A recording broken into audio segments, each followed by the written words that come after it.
Welcome, everyone, to If I May, a podcast with me, Brent, an average guy, along with three of my average friends, Kyle, Dylan, and not Dylan, Nick.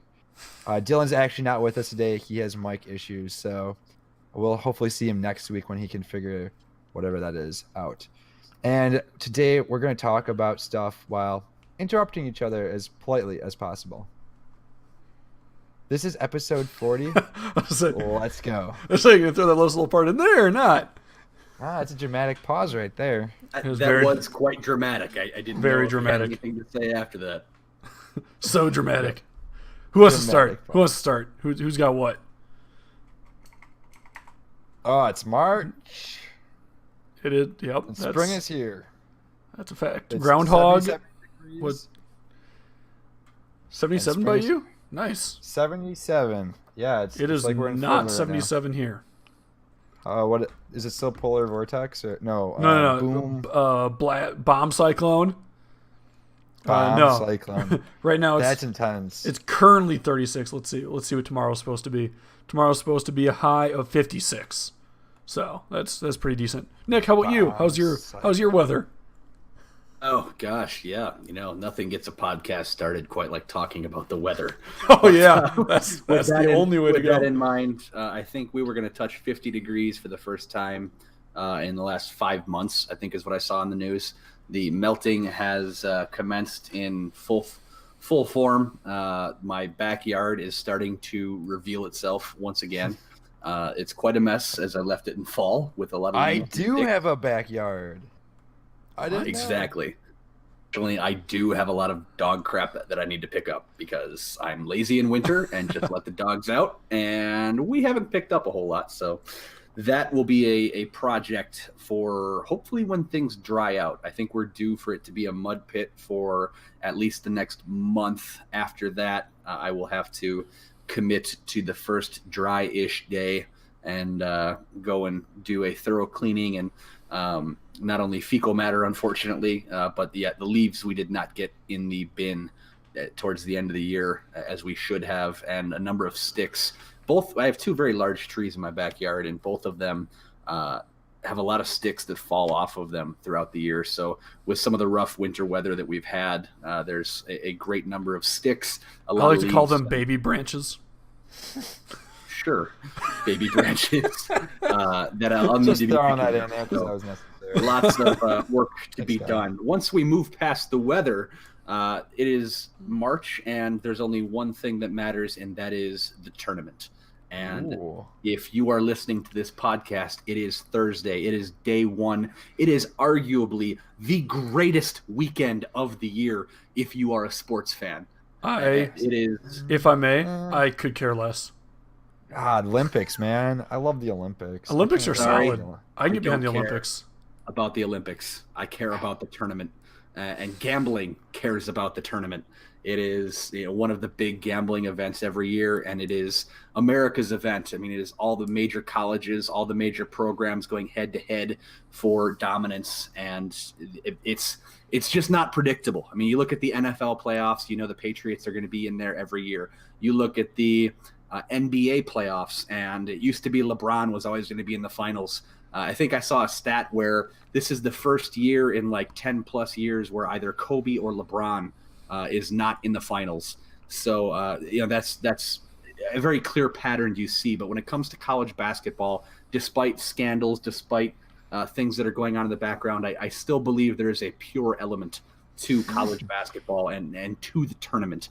A one and done, none of this 7-game series nonsense. Allows for the Cinderella stories that are so amazing. But this first weekend especially, you have 4 days. In the first 2 days, I believe there are, 68 teams in the tournament. 64 teams play on Thursday and Friday. Technically, the first 4 started tonight on Tuesday, which is, when we're recording. And then tomorrow is the second half of the. If I may, is college so I don't follow basketball at all. I did go to my first ever NBA game not too long ago to the Nuggets, and that was super fun. But I don't know. I guess I could care less about basketball. I did. I mean, the only basketball I was ever into was when our high school team was going to state. That's the only time I ever cared about basketball. But is college basketball similar to like college football, where like there's a zero defense, all offense, or like what's the college basketball versus pro basketball difference there? There's defense in college game, especially if you're a fan of teams like Wisconsin, which I got to see live a lot of times when I went to Madison, and it's fun. I really like the college game. You have the student aspect. You're indoors, so you're not really cold, and they play defense, at least if you're in the Big Ten, which is pretty sweet. Yeah, I would argue that the NBA, the talent level and the athletic level is so incredibly high, but they're not playing for anything outside of themselves. You know, you have someone like LeBron or Kobe or you know, a prodigy level player that's playing for championships, but everyone else is playing for a paycheck. Whereas, and there School are pride. exceptions. There are exceptions. College, College, you're playing for something more. I mean, yes, some of those guys the ability to get going that for paycheck, NBA draft stock, and other things, but the purist in me still believes that there is something in the college basketball game today that is worth holding on to. You know, maybe they should be paid or compensated because they are poor college students and they deserve to, you know, get a piece of the pie, and they're not getting that. But that's a separate discussion. But so at any rate, like if I may, for that general discussion, I fully understand schools not directly paying kids, because that becomes pretty sketchy pretty quick. It's like, yeah, are you trying to even give them an education? But I think if a college kid wants to go off and make money off their own name, that should be fair game. Like if they want to sell their own stuff, or they should get a cut of their jersey sales, or you know, if they want to sell their own name, that should be all them. But yeah, and it gets into a real blurry area very quickly. I don't want to talk about this necessarily today, but the quick blurb I'll provide you on that one is that's all fine and dandy that they can make money off of their own name. College football, there used to be every year there was a brand new Madden and there was a brand new NCAA football. They stopped making the NCAA football in 14. game. I think found out in 14 was the last one. They were making names off of the players. And from a recruiting standpoint, the biggest schools would have even more of an advantage than they already do, because if you go to a University of California, if you go to a major school that has a huge fan base, you can make a lot more money. Therefore, you are further incentivized to go to a school like that rather than a smaller one, and that would make things more broken than they already are. But I mean, if I may, though, in college sports, it's already don't want to go broken. down that avenue.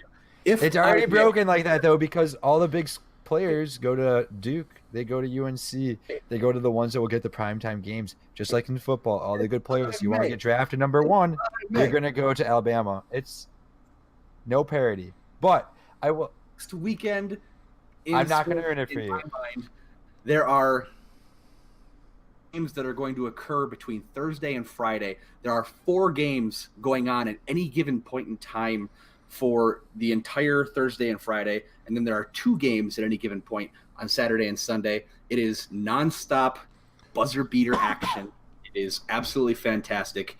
I have the privilege of working from home, and I will be absolutely tuned in and having different screens on in the background. Rock the picture-in-picture. Exactly, and it is so much fun. And my dad did something that I desperately want to do one day. I want to go to Vegas for the opening weekend of the tournament, because technically the other weekends are still very good and there's a lot of great basketball to be seen. But the opening weekend, there's 4 games going on at any given point in time. You have, you know, all of these games finishing in a period of about 20 minutes, and it is so much fun to go out to Vegas and bet on these games. And there's all kinds of different betting games. If you want to put a little money on it, they usually have it set up with TV screens covering every square inch of every single wall.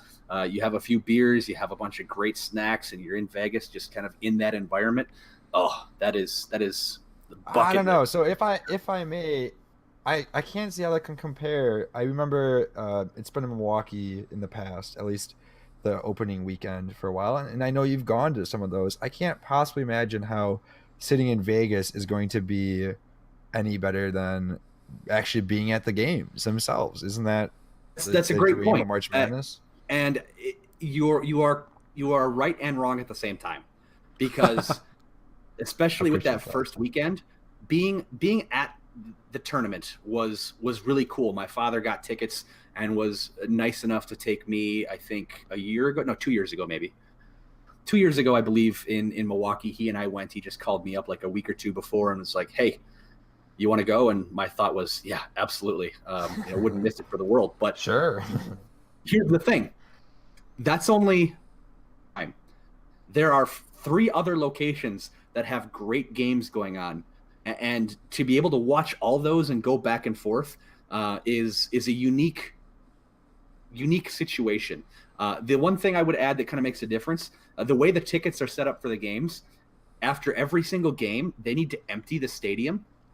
And if you have the second round of tickets, you get to go back in. Typically what they do is I think they sell them in groupings. So there are 4 games that occur at each location. And there are 4 locations that are going on. This sounds way too confusing and makes sense. fully enforces why I don't care. Yeah, Point being, in that's Vegas, annoying. you get to experience all of it. And given how many games are going on, the buzzer beaters and all the bracket busters and everything that goes with that, it's almost better to not be in the actual location so that you can witness all the different things occurring across the country in all the different locations. Now, in later weekends, yes, following your team or being at the game. Actually, it's in Minneapolis this year. Fun fact. The national championship is, but the breakouts are in different locations. So, no, I would argue that for the opening weekend of the tournament, it would be better to be in Vegas or to have a nice bar set up. And I mean, Buffalo Wild Wings is going to advertise like crazy because they know having access to all those TVs, watching all the buzzer beaters. I would say, if I may, Julian and I were at Buffalo Wild Wings this last weekend, and it was already nuts just from like the individual tournament conference leagues, the conference tournaments. Like that was even like crazy. Just there's people cheering at every single basket. It's like, my, like, and they were ahead by quite a bit. It's like you're not coming. Like that's embarrassing. This is over. Like, why are you cheering for every single basket? It's only America, but it brings the country together. Gosh. I think I'm not together. I'm not with you. It brings the country together for I'm 1 not month. Here. I'm with you on that. I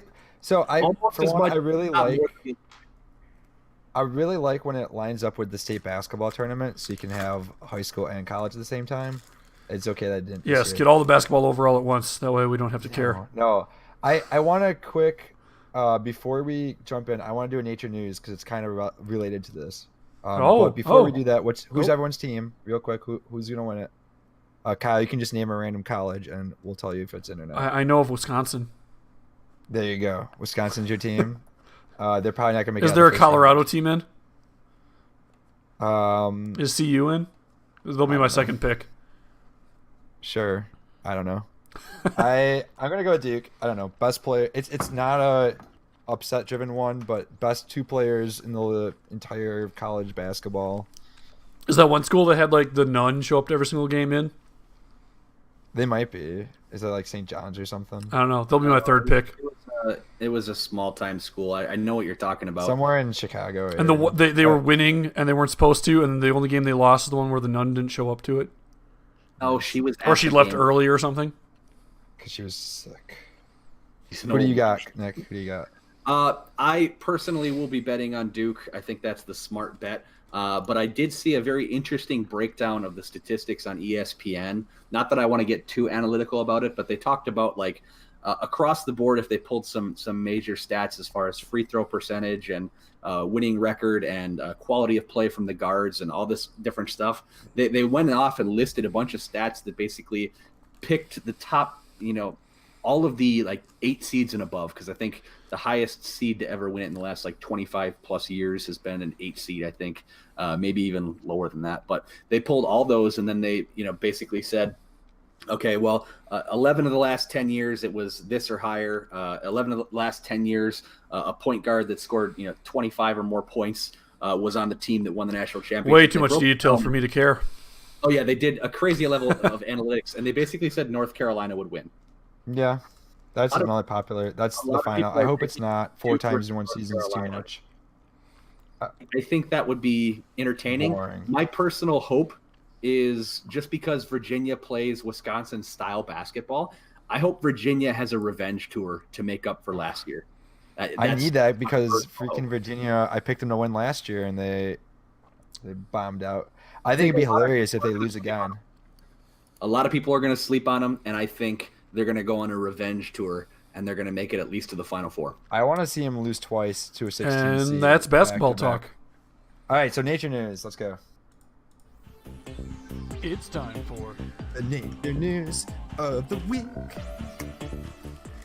So Nick was talking about going to Vegas, and this inspired something in me.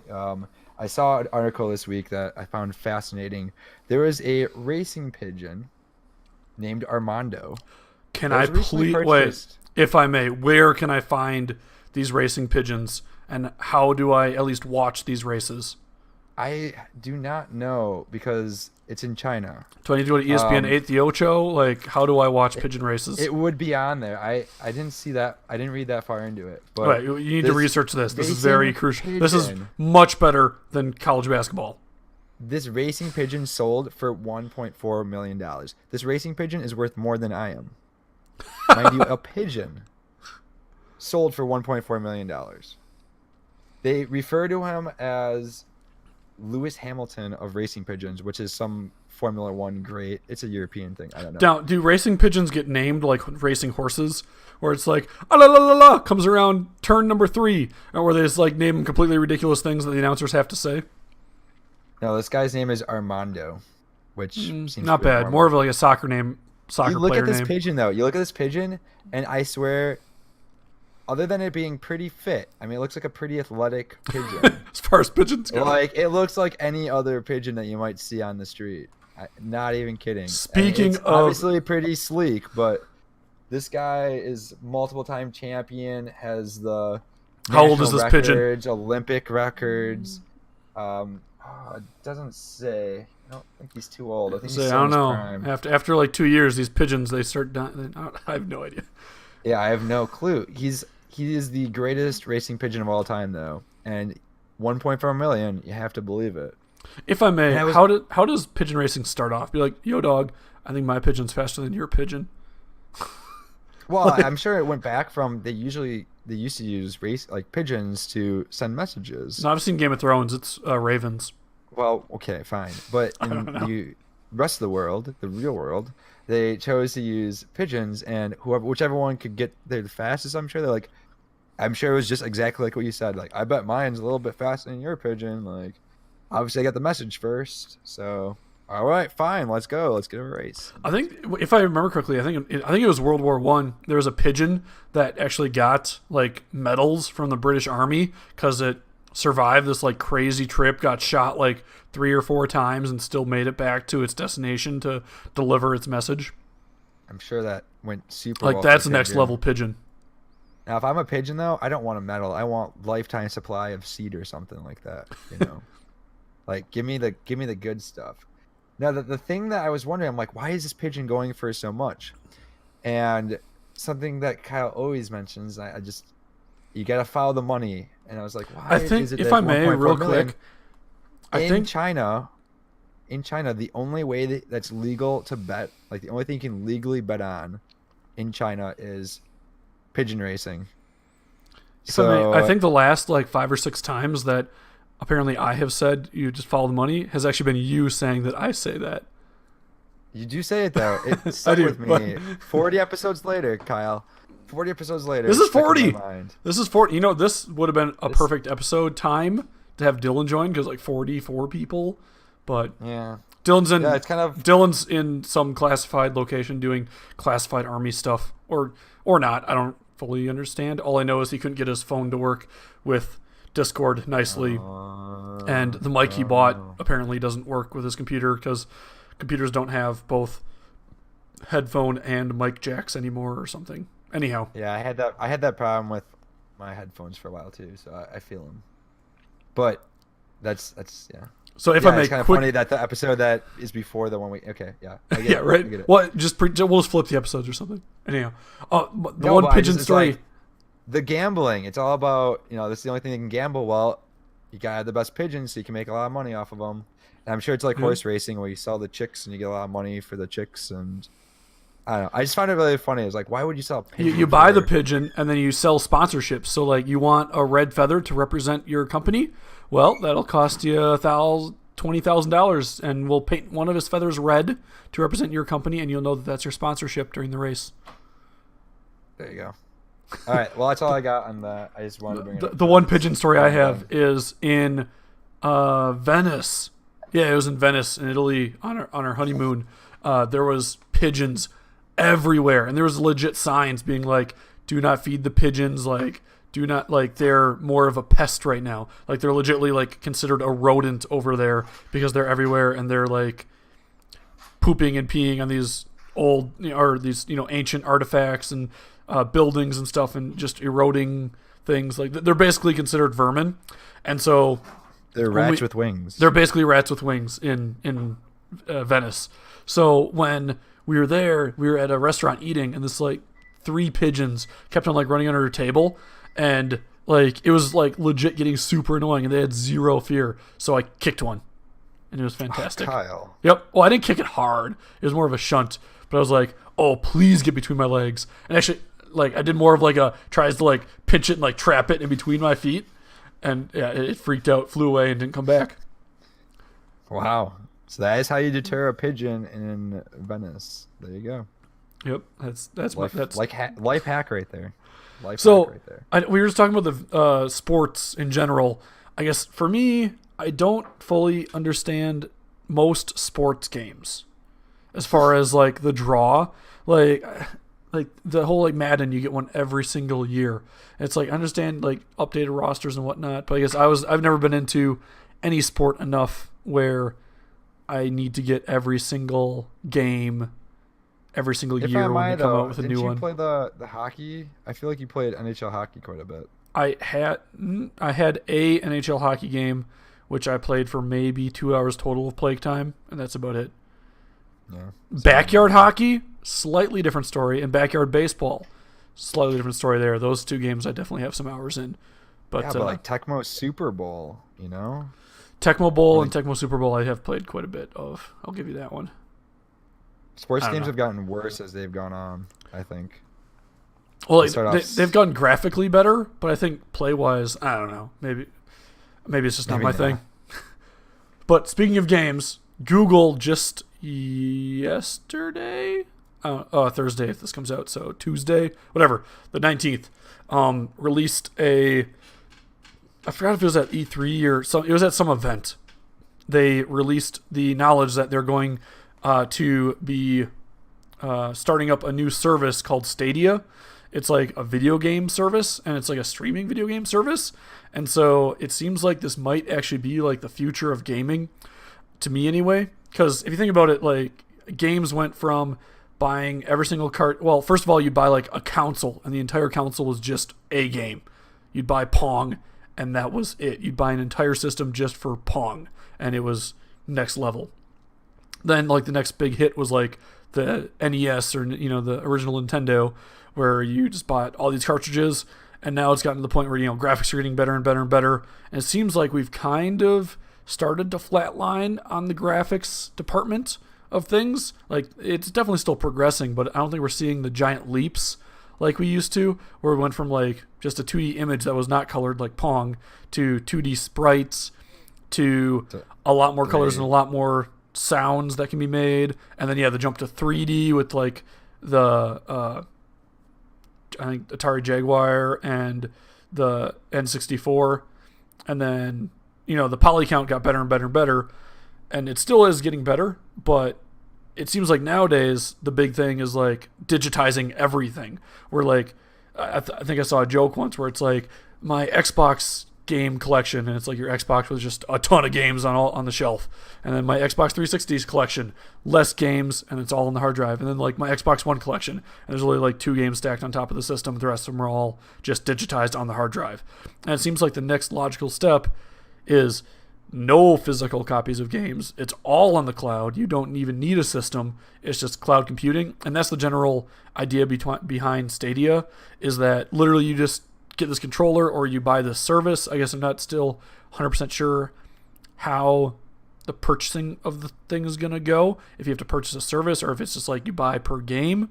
But there's no downloading of the games, so literally within like 5 seconds you could start playing a game, like a AAA title. It's all housed on Google servers, like they're doing all the processing power, and because of the way they're having the network set up, they're having it so that way you're basically directly linked to the Google server, so there's like really low latency. And I think that's going to be the main thing that's going to make or break this service, is if they can get the latency between your input and your character reaction to be minimal enough where you don't notice. Well, if I may, I think the thing that puts me off is it seems like Google already has so much information about me. It's like, well, now we're giving them. They're basically just going to become this is your life as Google, you know? If we're going to have a dystopia future. Turn into like an Google Oasis kind of thing, like Ready Player One. Like you cannot escape. Everything in the world is all Google all the time, and I don't know if that's a future I'm looking forward to. I mean, it already is sort of like that, but there's something fishy about the cloud that I don't know. It's in control of everybody else. And I think that's a slightly different conversation than the whole like gaming platform. True, but true. Like as far as the Stadia service goes, it seems like one of the biggest benefits is because it's all cloud-based. Rendering of the game and save, that kind of thing, you can literally play on any device and it does not matter. So you can go from a TV to your phone to whatever, your computer, and it's the exact same experience for all of them because your computer's not the one doing it, so you don't need it physically installed on any device. You just need a control method that you like. But the Nintendo Switch is almost like that. I agree, but like I guess the whole point of this is the experience is the same. You can get any tablet and it would work exactly like the Nintendo Switch almost. Yeah, that's a good point. If I may, just to ask a quick question, Brent, you do realize I literally sell cloud services to businesses, right? Do you? Well, I love your cloud. Cloud to businesses. So I cannot take anything Nick says without a hint of bias. I'll keep that in mind. No, I'm just kidding. The cloud is like, there's a lot of potential to it. It is nice, but there is something to be said for owning what you own. Not that I don't think, maybe if you're on a computer, you've never owned it. Like maybe you just don't own what's on a computer. Brent, you would be very surprised to see and know it.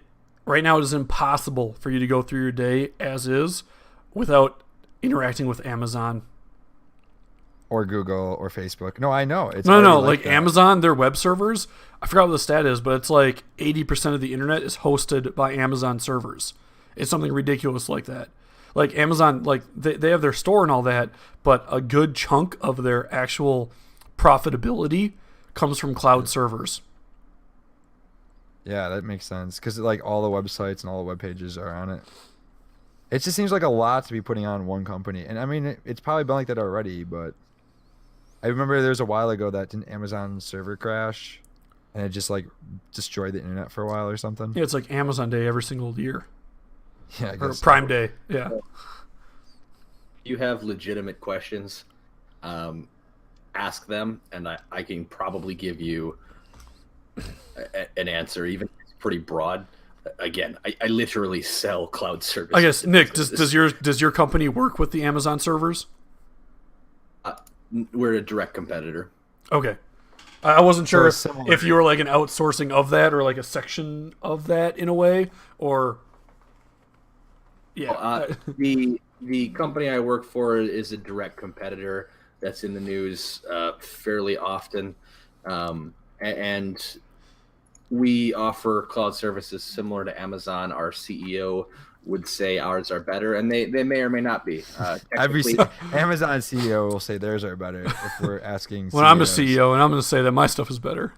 Right, of course. But the truth is that actually Amazon servers are currently still using some of the company I work for's servers, like old servers, and they're attempting to get off of them to use their own because of, well, obviously they want to use. If they own their own, they might as well use their own, right? Yeah. Right. So at the highest level, you had some comments about and the process of how it all works. There's a lot of things I could sit here and lecture you about that I'm sure you don't care about that much. I'm sure I do. But If think you're about Sam, think about it this way. You buy a gaming system. You're familiar with that, right?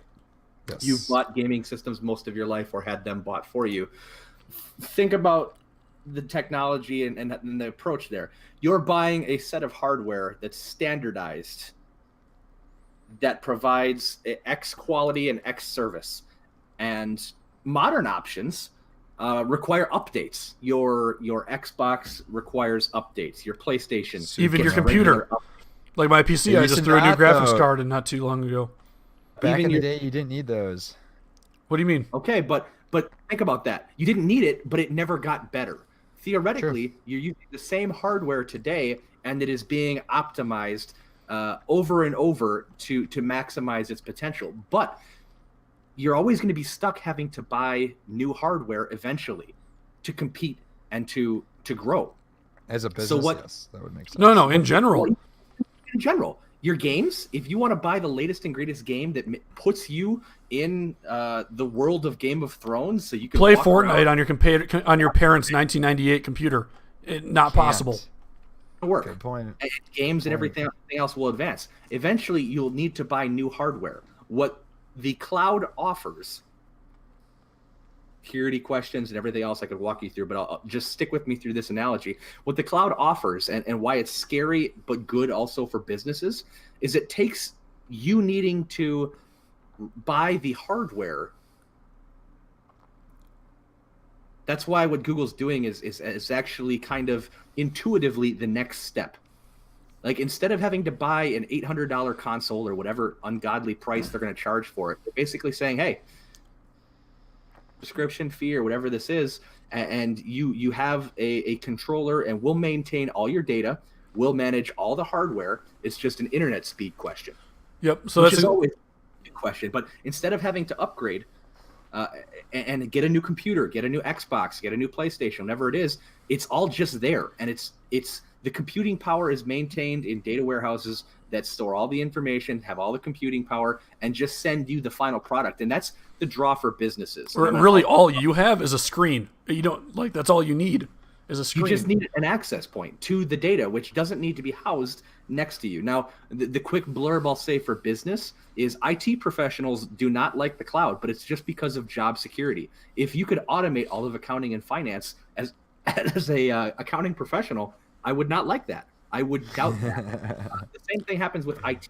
We're basically saying, hey, instead of every company needing to have a professional IT staff that knows how to program and manage their own data and maintain everything, instead of the hundreds of thousands of dollars you pay those folks to keep everything running, hey, you know what? You're going to pay us for a monthly subscription fee.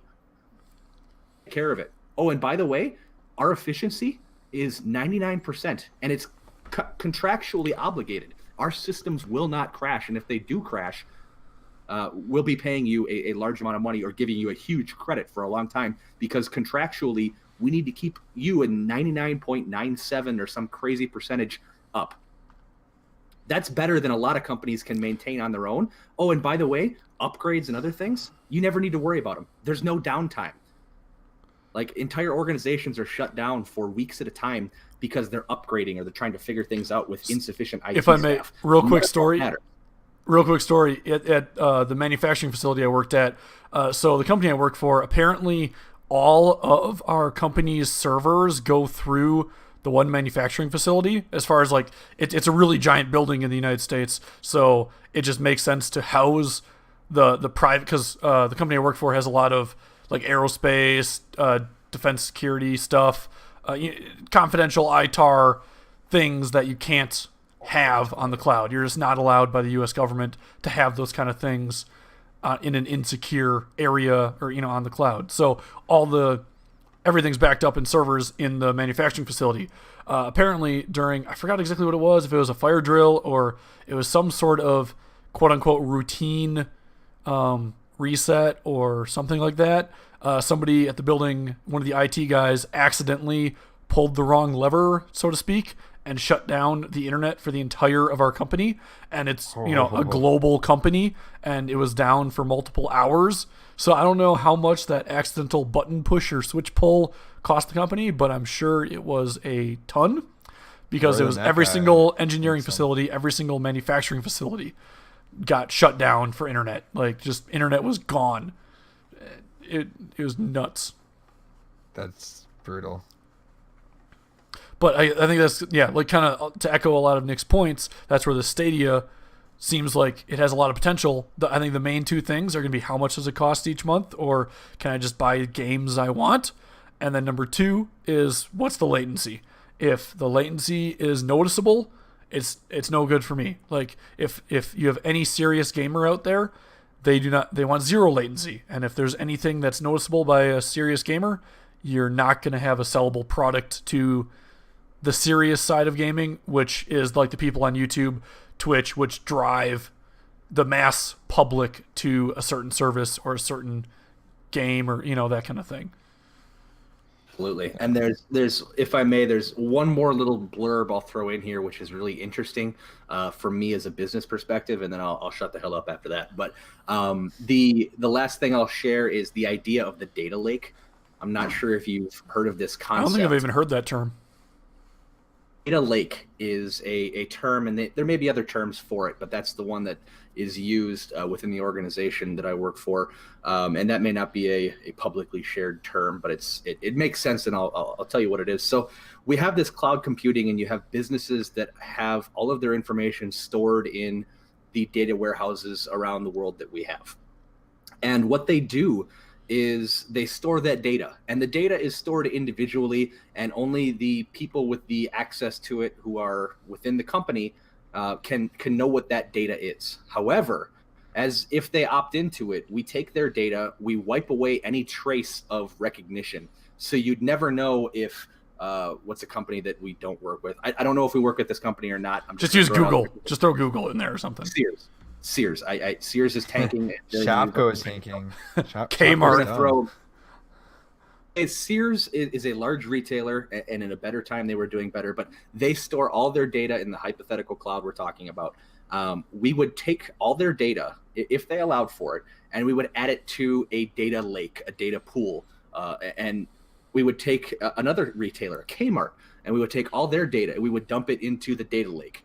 And you would take all these organizations, and you would strip away anything that would identify it to an organization in specific. So you have like numbers of employees, you have different roles of the organizations, you have the financial performance, you have all of this information into one giant data lake. And what you can do is you can sort through that and use that information to say, okay, well, within the retail industry, here's what your competitors are doing. And you don't know which one. You have no idea. You can say there are. You can be like, on average, 200 retail operations that are stored in the data lake. 5 of them happen to be big names, but they can look at the big data. That's a term that's very common. Big data, the data lake, and they can sift through that and use that as a tool to understand their customer, understand their competitors, and make better business decisions based on the data lake of material. And there is no way to identify it. You can't ever bring back something from the data lake to say, yep, that's Brent Smith, who works for Sears, and he's making $125,000 a year. Like, you'd never. Brent Smith is doing pretty good for himself. Brent Smith is kicking butt. But you'd be able to track that. You wouldn't be able to track that back to a company, back to a person, back to anything. But you have major data points depending on what was stored in the data lake, and that's incredibly useful for companies that are part of that data lake to be able to know what competitors are doing, sizes, how things are run from a larger population like that, and that's possible through the use of the cloud computing. So everything is secure. I think one of the things I was told on when I was hired with the organization I work with is we've never been hacked. I think our CEO regularly touts at company meetings, not that you want to tout too loudly, but no, we've never been hacked. Nah. Like you want to know that you're secure, but it takes pretty big cojones to walk up in front of an entire organization and be like, hey, we've never been hacked. We've never had an issue. We have the best security possible. And that on top of everything else we're doing, and the future is very realistically cloud computing, and it's not a bad thing. It's not a scary thing. It's rough for IT professionals because right now everyone says, oh yeah, IT, and there will be IT jobs. There's no doubt. But the days of companies maintaining their entire IT staff that operates hardware and their own data centers, that's just not an efficient thing to be doing on an individual level. It doesn't make sense. Well, I think if I may, it's kind of like almost everything for companies. Like, for example, I was explaining this to Juliana the other day about just like making a product. Like all smaller businesses or OEMs or even engineering firms, like we don't directly necessarily make anything besides just combining off-the-shelf parts or we'll design custom parts and combine things. It just doesn't make sense for companies that have high variety of stuff to make everything. It's similar kind of like you're saying for the tech thing, it makes a whole lot, or the IT area, it doesn't make sense to have 3 or 4, however big your group IT guys are for your company, when you can outsource that to a company that specializes in it, is way more efficient at it, and can just do it better, faster, and cheaper. Exactly. Right? And it's almost with anything with business. Like if you want to be a can company and I want to sell small cans, big cans, medium cans,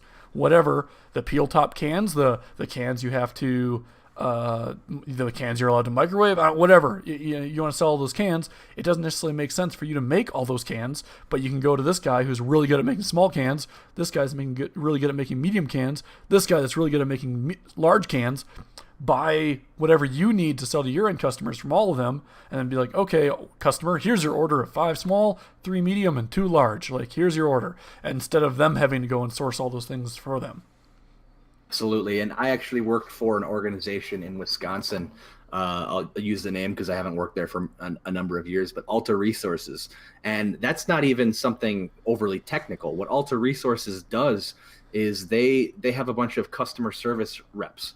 They are an entire organization built around providing customer service for very large brand names. A lot of names you'd know. Old customers, I can't say if they're current or not. I don't know. I haven't worked there, but names that would ring a bell: Sony, Disney, Procter and Gamble, Johnson and Johnson. These are organizations that at one point or another worked with Alta Resources. Globally known, yeah. Globally known. But here's the thing: when you have engineering firms or doctors organizations, those kinds of organizations need to offer premier benefits and premier compensation packages that you typically wouldn't have to offer someone who answers phones for a living. Now, not to speak little of them, they had to deal with, especially in the medical field or overly technical fields, you get a lot of tough questions, a lot of tough customers, a lot of real assholes on the phone, frankly. But what those large organizations would do is they didn't specialize in customer service. I mean, certainly they can pay someone to answer the phone, but that's not their specialty. They would take that and outsource that process to a company that specializes in, all right, you handle our people, you handle our customers. We're going to focus on doing what we do best, our core competency. Same kind of concept. You're just taking the business model of every business model and saying, okay, instead of having to manage your own full IT staff, you can outsource it, and we'll help you take care of that. And you'll always be modern. You'll always be up to date. There won't be any downtime. I mean, it's a pretty easy sell, frankly. The only problem that you're going to see in the next 5 to 10 years is so many organizations have invested so much money, because it's not cheap, in creating, because there was no other option, in creating those great IT teams, those great IT resources. But as those become older, as they become no longer sustainable, everyone will be moving to the cloud. There is no question in my mind. All right, that's my business plug for the week. If we can move on to something. So speaking of business, and just like Wisconsin, you brought me back. I saw there was a couple business moves that people are making for themselves. Both Randall Cobb and Clay Matthews have made the business decision to leave the Packers and go find greener pastures elsewhere. What do you guys feel as Packer fans about Cobb and Matthews leaving? So I guess I am not really versed. I heard about this, but I didn't like read into it, or I don't know any of the details. All I knew is that Cobb and Matthews are both leaving the Packers. I guess Matthews, personally, I don't really care too much. Like he's starting to get towards the washed up state.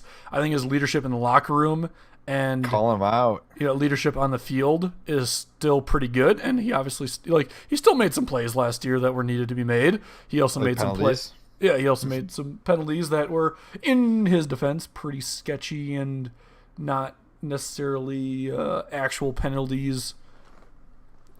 Whatever, you get it. But Cobb is definitely a loss. I mean, he does have the injury stuff that he's had the last 2 years. He's had injuries kind of limiting his season, which is definitely not good if you want your star player to have limited seasons due to injuries. But yeah, Cobb's a bit of a loss.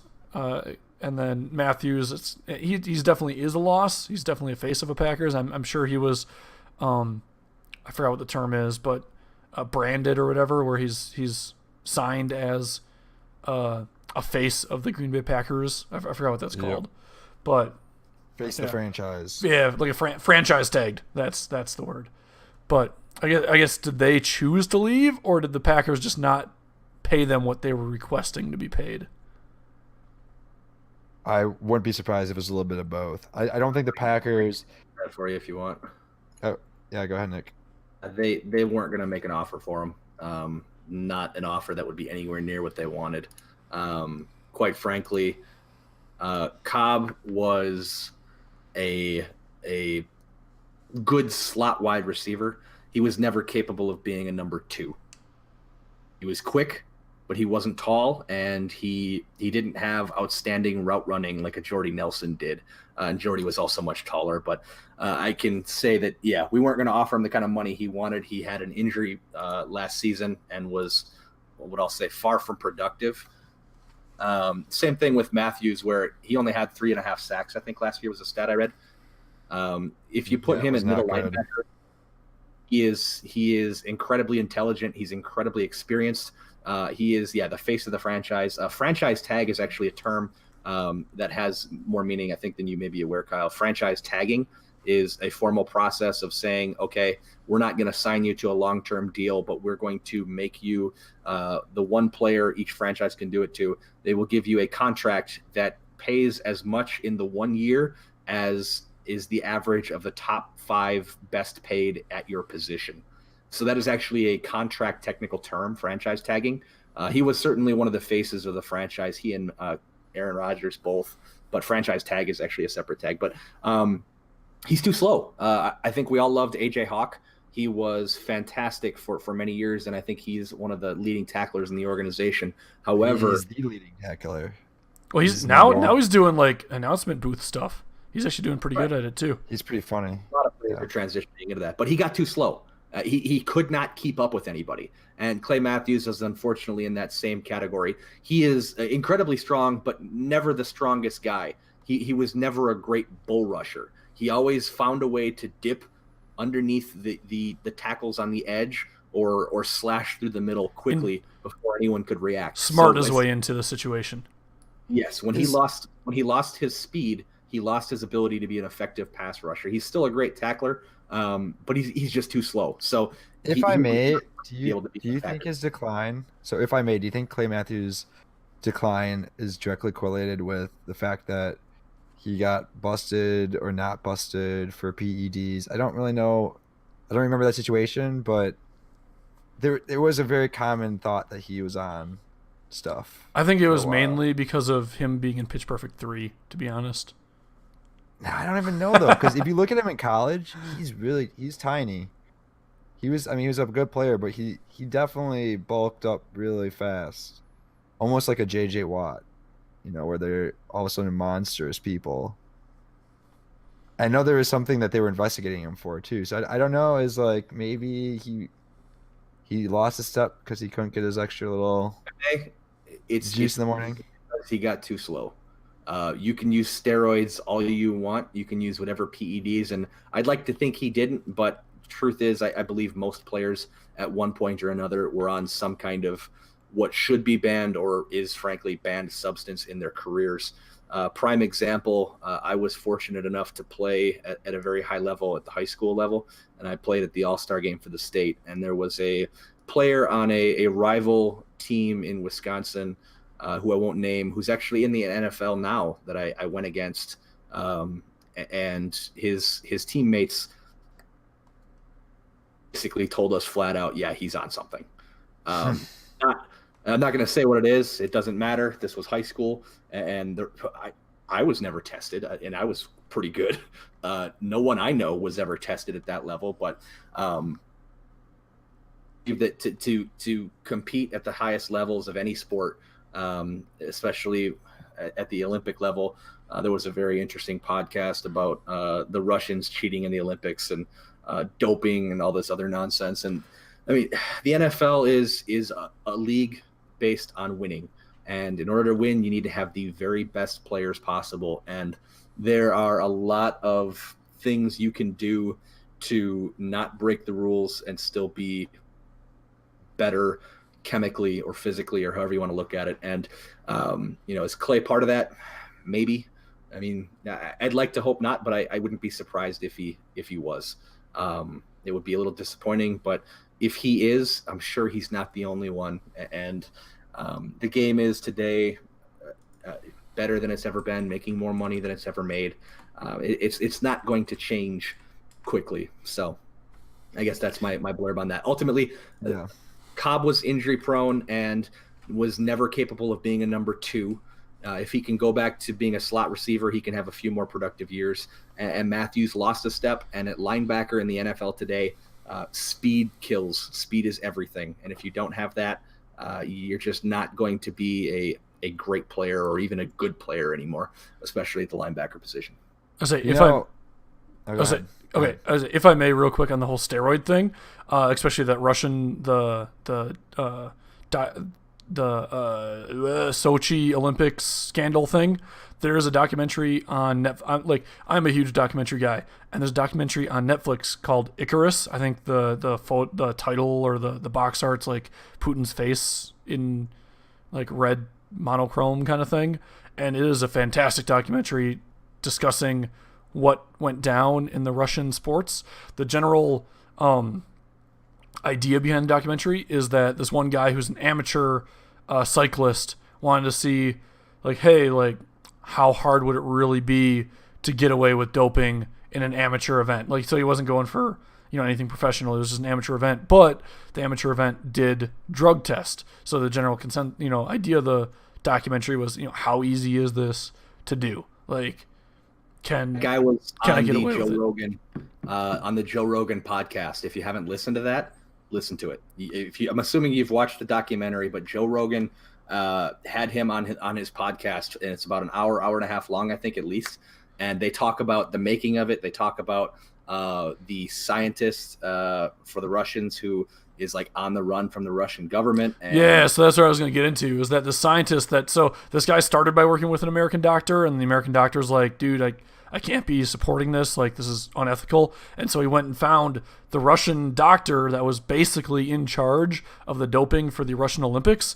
And then, like, halfway through this documentary, it just takes a turn out right field where the guy is all of a sudden, like, fearful for his life. Like, all that scandal's starting to go down in Russia. Like, he thinks that Putin's going to try to get him not executed, but, killed, because he doesn't want him to talk. So, like, they smuggle the guy out of Russia to the United States, but his family's still stuck there. Like, it takes a crazy turn and goes down some details that are, like, super interesting. And if you're looking for a good documentary, Icarus on Netflix, super solid. I want to connect these things. So we're talking about, Cobb and Matthews, who are obviously past their prime, and then you just mentioned Netflix, which is about movies. Reminds me of a movie that's definitely going to be past its prime. A movie series, actually, Toy Story.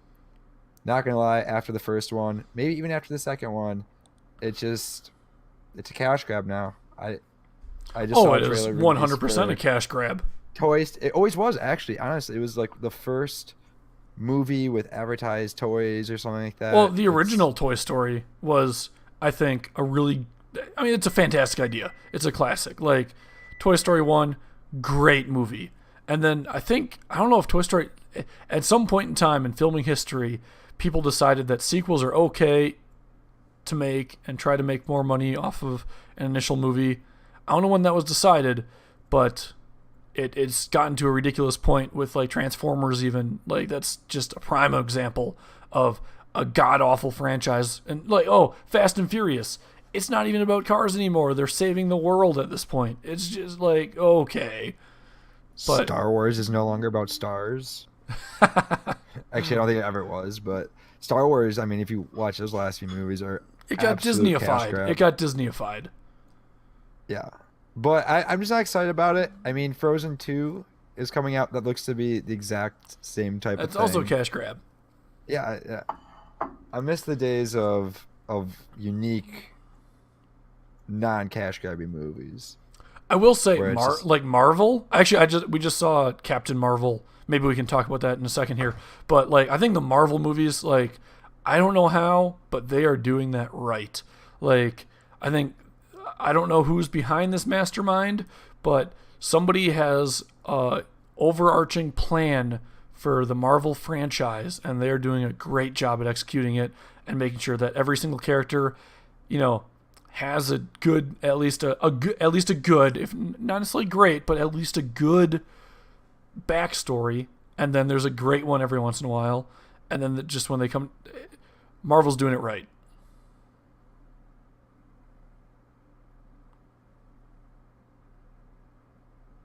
At any rate, Captain Marvel? No. Jump into that one, or I guess I did just see that, and to nobody's surprise, at the very end of the movie, Megan had a ton of questions and didn't realize that she had seen other movies that were in the same series as that movie. So I had to explain to her very simply all the different things that had happened and the relevance of certain things. It's not a major spoiler, but you find out how Nick Fury scratched his eye or needs to wear the eye patch in that movie, and little things like that, okay, if you've been following along and you have any idea what's going on, it all makes sense. And then what blew Megan's mind, I love her so much, but she's horrible with movies. At the end of the movie, it's a Marvel movie. They always have kind of teasers for the next movies in the series to come out. At the very end, we're sitting around waiting, and she sees all these characters, and she's like, I have no idea what's happening. I'm like, you saw the movie that led into this. And I had to explain it to her with no spoilers, the snap and the repercussions of everything that went with that. Had seen that movie, and she should know that based on that, who these characters are. And she's not as passionate about it. She has a very she just is patient with me as I like to go to these movies. So I was glad she came with. It's always a little painful to realize she just isn't that interested or doesn't get as invested as I am. Same thing with Game of Thrones. Before every major season, I've rewatched all the prior seasons, although I'll put that in the same category as money grab, frankly. They're spending more, they're trying to do something historic. They're spending more than anything else, anyone else in the history of television, to create a bunch of mini movies. But it just, how poor it got from moving from George R.R. Martin's material to Hollywood writers, and there's just a lack of creativity. And I'm not sure if that's the corporate culture around it, and if it doesn't fit the formula, it just doesn't work, or what. But whether it's movies or money grabs today, or a lack of creativity, or the people in charge are very often in a lot of industries, we've done it this way for years and years, and the stats say if we make a sequel, it'll make 66% of what the original movie made. So if we want to make $10 million, our budget is this. Go ahead and make it. You're just like, okay, this is all just goddamn garbage. But I digress. I think, if I may, a lot of the times people miss what makes the original magic of the first one so pop. We have this new technology, or maybe this is what people really liked about it, but it was really a whole other aspect of the movie. Like Frozen was all cute. It was all about Let It Go. The songs, the just surprise of the story, I think. Hold on. If I may, songs. If Frozen 2 doesn't have that, it's gonna bomb. It's not gonna be as good. it does have that. I can already tell you from the preview. I was impressed with the preview because one of the reasons they had as much success as they did with Frozen is it was something different. It wasn't the man comes to save the woman. They had a major male character and they had him falling for the female character. And at the end of the movie, it wasn't about, oh, my Prince Charming is here to save me. They sent a message that no, it was the power of love. It was sisterhood. It was more important. Now, whether you support that or not, it doesn't really matter. It was a different message, and True. even in the preview for Frozen 2, which I just saw today, although I watch previews for movies all the time, so I've already seen it. But even in that, there's the three main characters, and I forget the names. There's the two sisters, and then the main male character.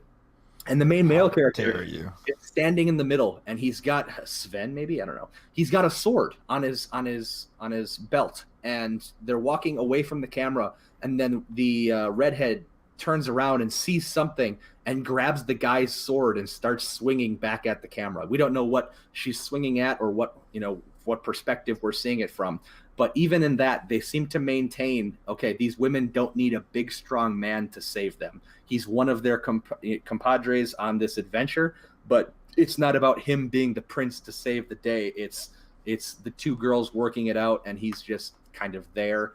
They may put a love interest in there, but they seem to be sticking to their core with the redhead grabbing the guy's sword and being the main character, not allowing for the big strong man to come in and save the day. So they do seem to be sticking to their guns in what made Frozen different and what made it good. So I'm not saying for sure it'll be great, but I'm saying there's a chance. Yeah. You say there's a chance. So you're saying there's a chance. All right, you guys have anything else you want to cover? No, we're at an hour. It's up to you guys. Okay. Well, it's hard to believe, but 39 episodes ago, we were at episode 1. And now, you just heard episode 40 of If I May. I hope you all enjoyed it. Bringing to you a new episode every Thursday. Support us with this merch available at our Teespring site. Subscribe, share, rate, review. And if you want to get in contact with us to give us ideas for topics that you want to hear in the future, just send us a DM on Twitter at Zarbust or email zarbust@gmail.com. Have a great Thursday, and we'll see you next week. Bye now.